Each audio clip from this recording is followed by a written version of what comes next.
নমস্কাৰ। আজি সৰস্বতী পূজা। মই আছোঁ বৰ্তমান পূব কলাবাৰী গাঁও পঞ্চায়তৰ কলিতা গাঁৱত। আৰু মোৰ পিছফালে এখন ৱাল দেখা গৈছে। এই ৱালখন আজি 3 দিন পূৰ্বে সাজি উলিওৱা হৈছে। আৰু আজি সৰস্বতী পূজাত মোৰ এটা ভাল স্পেচিয়েল ডে আছে। সেই দিনটোনো কিহৰ স্পেচিয়েল আহকচোন আমি ইয়াৰ পিছত যিদিনাখনৰ পৰা প্ৰতিষ্ঠিত হৈছিলে সেইদিনাখন এজন মোৰ কৰ্মী আছে মোৰ লগতে। তেওঁৰ পৰা সুধোঁ মোৰ কাৰখানাত কাম কৰি তেওঁ অনুভৱ কেনেকুৱা হৈছে। হয়, নমস্কাৰ।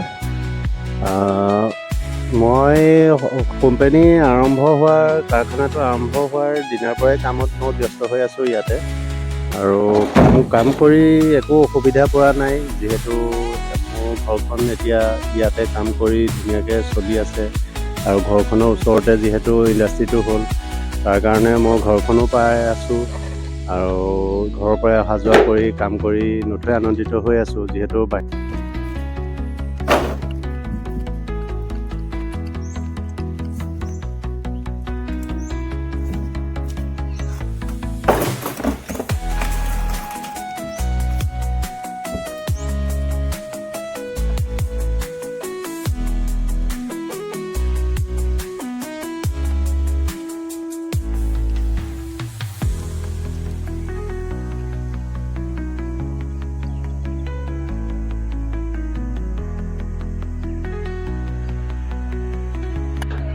আজি 29 বছৰ পূৰ্বে মই কৰ্মসূত্ৰে এই সৰস্বতী পূজাৰ দিনাখনে মই অসমৰ পৰা বাহিৰলৈ ঢাপলি মেলিছিলোঁ।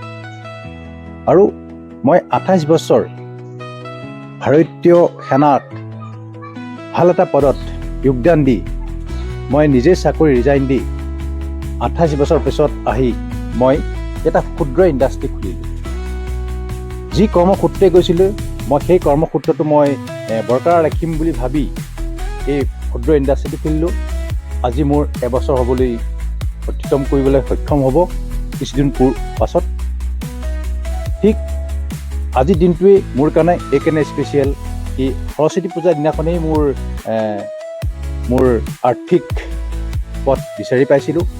আৰু সৰস্বতী পূজাৰ দিনাখনে মোৰ এটা স্পেচিয়েল ডে বুলি মই নিজকে অনুমান কৰোঁ।